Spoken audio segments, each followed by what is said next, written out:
السلام عليكم ورحمة الله وبركاته. حبايب قلبي عاملين ايه؟ يا رب تكونوا بخير. هنعمل مع بعض النهاردة كيكة التايجر. طبعا انا عندي هنا 3 كوبايات من الدقيق معايرهم بالكوباية دي ونخلاهم. عندي 2 زبادي، كوباية الا ربع من الزيت، كوباية مليانة من السكر، ومعلقة خل ورشة ملح ومعلقة كبيرة من البيكنج باودر و4 بيضات وفانيليا سايله و4 معالق كبار من الكاكاو الخام. يلا بينا بقى نبدا مع بعض نشوف هنعملها ازاي. اول حاجه عندي هعملها هحط رشه من الملح، وهحط المعلقه الكبيره بتاعه البيكنج باودر، وهنقلب الخليط الجاف ده كله مع بعضه. وطبعا زي ما انتم فاهمين هنضرب السوائل دي كلها مع بعضها كده في الخلاط. هنقلب دول مع بعض كده وهنركنهم على جنب، السوائل الجافه دي.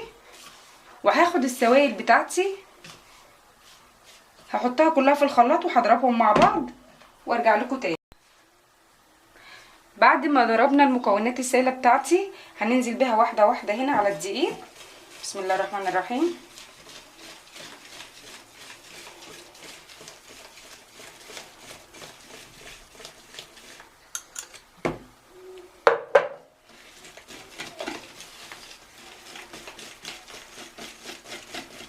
نقلب كده بالراحه.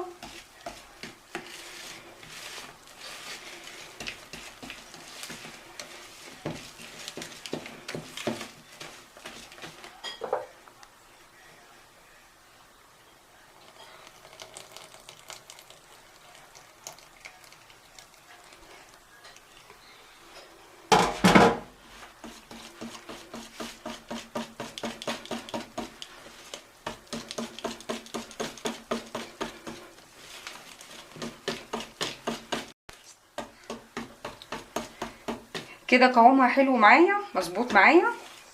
هقول لكم بقى بعد كده هنعمل ايه. عندي الكاكاو بتاعي هنزل بيه بشويه لبن، هنزل عليه بشويه لبن، او لو حابه تبدلي بميه مفيش مشكله، علشان لو حطينا الكاكاو على الخليط اللي احنا عملناه هيتقل معانا جدا. فعشان لازم يبقى القوام كله زي بعضيه هنقلب الكاكاو بشويه ميه او بشويه لبن الاول، وبعد كده هنضيف عليهم الخليط بتاعنا. هي كده محتاجه لبن كمان. هنحط جزء من الخليط ده على الكاكاو، هنقسمهم بالنص،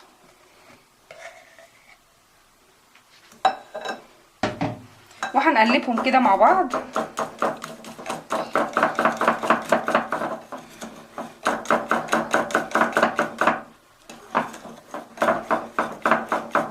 كده قوامها مظبوط معايا زي التانية بالظبط. وهنبتدي بقى مع بعض هنقول لكم اهم خطوه للكيك التايجر.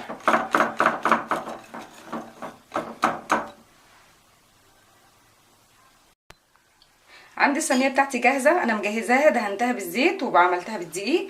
هنعمل ايه بقى؟ اهم خطوه هنحط معلقه في النص بالظبط، في نص الصينيه بالظبط. بسم الله الرحمن الرحيم.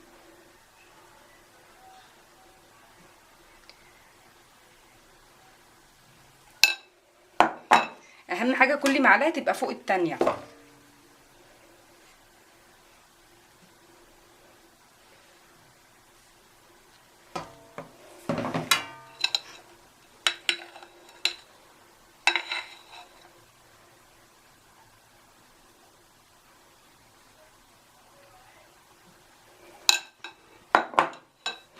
هنفضل نعمل كده بقى لحد ما نخلص بقى الصينيه كلها وارجع لكم تاني.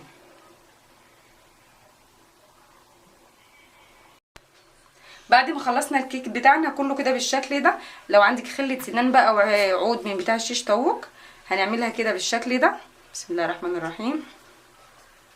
طبعا الفرن عندي سخن، هنحطها على الشبكه في النص على درجه حراره 180، ولما تستوي معانا هتاخد حوالي تلت ساعه. ولما تستوي معانا هنسيبها في الفرن 10 دقايق، مش هنطلعها من الفرن مباشره عشان ما تهبطش منك. بعد ما تستوي تطفي لها الفرن وتسيبها 10 دقايق وبعدين تطلعيها. هي كده جاهزه معايا خلاص، هحطها في الفرن. وبكده بتكون الكيكه بتاعتنا خلاص جاهزه، طلعتها من الفرن جاهزه معانا، وده الشكل النهائي بتاعنا. يا رب يكون فيديو النهارده عجبكم، انتظروني في فيديو جديد، والسلام عليكم ورحمه الله وبركاته.